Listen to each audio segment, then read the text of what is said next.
Napansin ng netizens ang tila uncle vibes ni Jericho Rosales sa mga litrato nila ni Janine Gutierrez. Pero teka, hindi naman siguro chewing na laging nasa family reunion. Eh di ba si Jericho, timeless heartthrob at certified opa ng mga tita. Meanwhile, si Janine ay one of the precious faces ng showbiz industry. Parang generational gap lang siguro ang peg ng mga tao. Pagtatanggol naman ng Ekonin fans, bitter lang daw ang nagsasabi na mukha raw chewin ng aktres si Eko at mas bagay daw kay Janine ang younger man. Pero wapakils dito ang aktres at tila proud, GF pa nga ang kanyang mga eksena sa recent vlogs nila. Huwag naman! Oo, kasi sinasabi nila na daddy daw, daddy, grandpa, tapos sinasabing mukhang tito.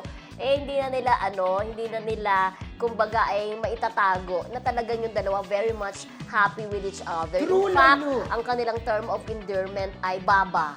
Baba! Oo, Ang diba? sweet naman. Oo.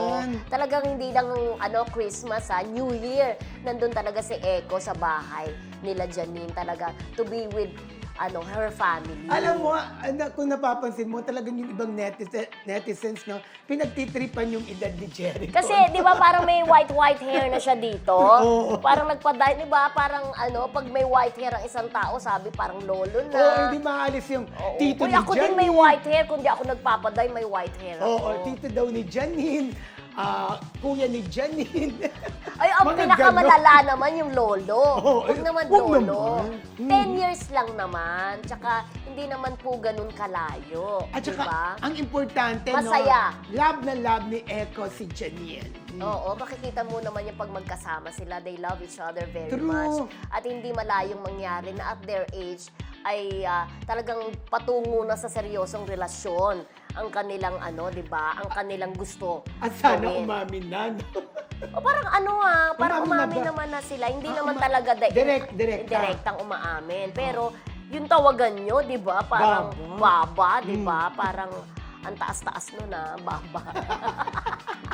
Diba? Tsaka makikita mo, super happy super happy kasi Si Janine. maalaga daw si at least, Eko. sabi nga ng mga netizen, ng mga nagko-comment noon, at least, super proud si Janine kay Jericho kasi pinagsisigawan kung gaano daw siya kamahal.